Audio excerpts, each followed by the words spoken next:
जन जन की भाषा है हिंदी, भारत की आशा है हिंदी। जिसने पूरे देश को जोड़े रखा वो मजबूत धागा है हिंदी।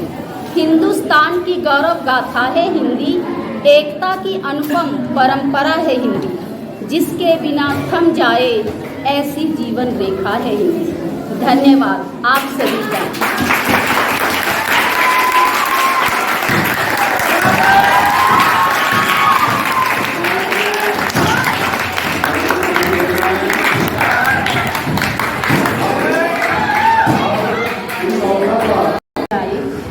अपनों का एहसास दिलाए, रोम रोम में ये बस जाए, आओ हिंदी दिवस मनाए।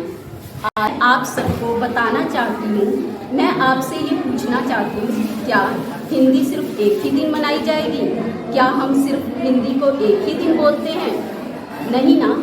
तो हमें सबसे पहले ये जानना होगा कि आखिर हिंदी का एक ही दिन क्यों किया गया है, इसको हम रोज़ क्यों नहीं मनाते हैं, रोज़ हम इस भाषा का प्रचार प्रसार क्यों नहीं करते हैं। जैसा कि मेरे विद्यार्थियों ने, हमारे बच्चों ने अभी बताया कि 14 सितंबर 1949 को राष्ट्रभाषा हिंदी को राष्ट्रभाषा का दर्जा दिया गया। तो मैं आपको बताना चाहती हूँ कि भारत में बहुत सारी भाषाएं बोली जाती हैं, जिसमें इसलिए इसमें ये समझना कि किस भाषा को राष्ट्रभाषा का दर्जा दिया जाए, ये काफ़ी एक गंभीर समस्या थी।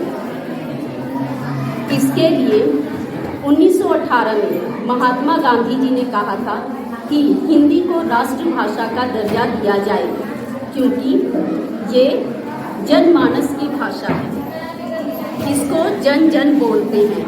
और हमारे कई साहित्यकारों जैसे हजारी प्रसाद द्विवेदी, काका कालेकर, मैथिली शरण गुप्त आदि कई विद्वानों और साहित्यकारों ने हिंदी को राष्ट्रभाषा का दर्जा दिलाने के लिए बहुत से प्रयास किए, और उन्हीं के प्रयासों से यह संभव हो पाया कि 14 सितंबर 1949 को राष्ट्रभाषा हिंदी को हिंदी की राष्ट्रभाषा, भारत की राष्ट्रभाषा घोषित किया गया।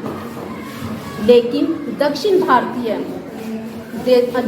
भारतीय लोगों के द्वारा इसका विरोध करने के कारण उन्होंने कहा कि नहीं, राष्ट्रभाषा हिंदी को राष्ट्रभाषा का दर्जा नहीं दिया जा सकता, क्योंकि सभी पूरे देश में सभी लोग इसको नहीं बोलते हैं। आप मानते हैं ऐसा कि नहीं? क्या पूरे देश में हिंदी बोली जाती है? नहीं। दक्षिण भारतीय लोगों के विरोध करने के बाद इसे राजेंद्र सिन्हा के जन्मदिन के अवसर पर 14 सितंबर 1950 को हिंदी को राजभाषा का दर्जा दिया गया। और जब हमारा संविधान लागू हुआ तब इसे राजभाषा का दर्जा संविधान के अनुच्छेद 343 वर्ग 1 के अनुसार इसको राजभाषा का दर्जा दिया गया।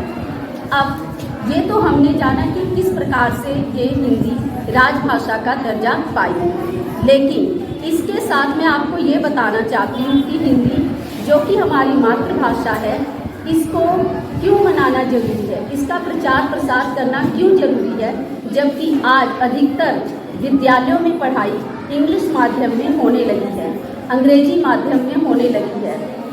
ऐसा इसलिए है क्योंकि मातृभाषा में ही हम अपने विचारों को अच्छे से व्यक्त कर सकते हैं।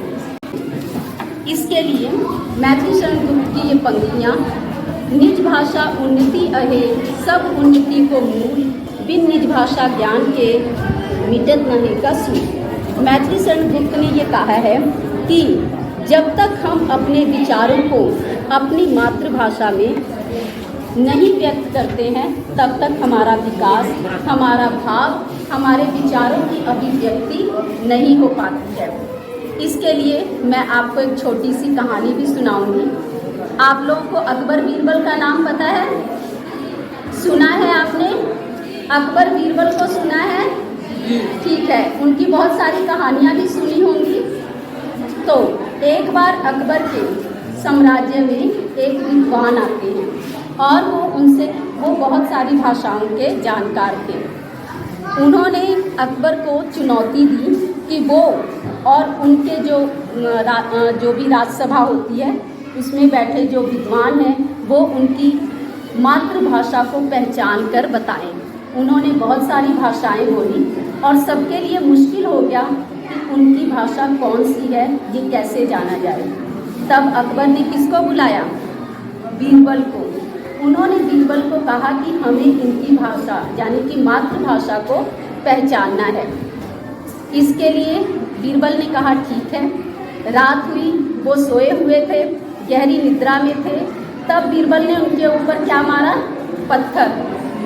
पत्थर मारा तो वो अपनी भाषा में बोल पड़े, चिल्ला पड़े, गुस्सा हुए। तो बीरबल को पता चल गया कि उनकी अपनी भाषा क्या है।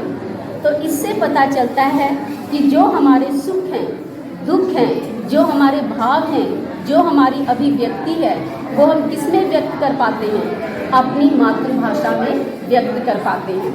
क्योंकि बिना अपनी मातृभाषा के कोई भी देश, कोई भी संस्कृति और कोई भी लोग बहुत ज़्यादा दिनों तक नहीं टिक पाते हैं। इसके लिए कहा है इकबाल ने, यूनान मिस्र रोमा सब मिट गए जहाँ से, बाकी रहा अब तक नामो निशा हमारा।